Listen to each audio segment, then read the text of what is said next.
శ్రీరామ నవమి రోజు ఈ పనులు చేస్తే అదృష్టం మీ వెంటే. దేశవ్యాప్తంగా హిందువులంతా జై శ్రీరామ్ అనడానికి సిద్ధమవుతున్నారు. శ్రీరామనవమి వేడుకలను అత్యంత ఘనంగా జరుపుకోవడానికి వాడవాడలా రెడీ అవుతున్నారు. చైత్ర మాసం శుక్లపక్షం 9వ రోజున శ్రీరామనవమి పండుగను జరుపుకుంటారు. ఈ సంవత్సరం ఏప్రిల్ 17వ తేదీన శ్రీరామనవమి వేడుకను అత్యంత ఘనంగా నిర్వహించుకోవడానికి అందరూ ఏర్పాట్లు చేసుకుంటున్నారు. శ్రీరామనవమి నాడు ఇలా చేస్తే మంచిది, శ్రీరామనవమి పండుగ రోజు ఏం చేస్తే మంచి జరుగుతుంది, ఎలాంటి పనులు చేస్తే బాగా కలిసి వస్తుంది వంటి అనేక విషయాలను ప్రస్తుతం మనం తెలుసుకుందాం.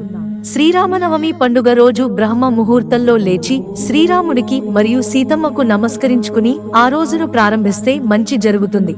ఇలా చేస్తే శుభం. ఇంటిని శుభ్రం చేసుకుని ఇంటి ప్రధాన ద్వారాలకు మామిడాకుల తోరణాన్ని కట్టుకుని ఇంటి ముందు అందమైన రంగవల్లులను తీర్చిదిద్ది శ్రీరామనవమి వేడుకను జరుపుకోవడానికి సిద్ధం అవ్వాలి. ఇల్లు శుభ్రంగా ఉంచుకుని రామయ్య పూజ చేస్తే అంతా మంచి జరుగుతుంది. ఇక స్నానం చేసే నీటిలో గంగాజలాన్ని కలుపుకుని శుభ్రంగా స్నానం చేసి ఆపై చేతులలోకి నీళ్లు తీసుకుని అంజలి ఘటించి సూర్య భగవానుడికి నమస్కరించాలి. ఈ పనులు చేయండి. ఆపై పసుపు రంగు వస్త్రాలు ధరించాలి. ఉపవాస దీక్షను ఆచరిస్తాం అని ప్రతిజ్ఞ చేసి పసుపు రంగు వస్త్రాన్ని పరిచి శ్రీరామ పరివార విగ్రహాన్ని ఉంచి భక్తి శ్రద్ధలతో పూజించాలి.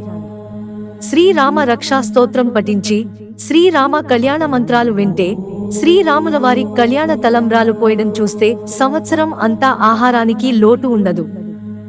భార్యాభర్తలు ఇలా చేయాలి. శ్రీరామ నవమి రోజు స్వామివారికి నివేదించిన తర్వాత పానకం, వడపప్పు తీసుకుంటే అనారోగ్య బాధల నుంచి విముక్తి కలుగుతుంది. శ్రీరామనవమి రోజు భార్యాభర్తలు తగువులు ఆడుకోకుండా ఉంటే అంతా శుభం జరుగుతుంది. దాంపత్య జీవితం సంతోషంగా ఉంటుంది. ఎంత భక్తితో రాముని పూజించి ఉపవాస దీక్షను ఆచరిస్తే చేసిన పాపాలన్నీ తొలగిపోతాయని నమ్మకం చాలా మందికి ఉంది. కనుక శ్రీరామనవమి పండుగ రోజుపై ఉపచారాలతో శ్రీరాముని అత్యంత భక్తి భావంతో పూజించండి. శ్రీరాముడి దయతో మీకు బాగా కలిసి వస్తుంది. మిత్రులారా, ఛానల్ సబ్స్క్రైబ్ చేసుకోవడం మర్చిపోకండి. ధన్యవాదాలు.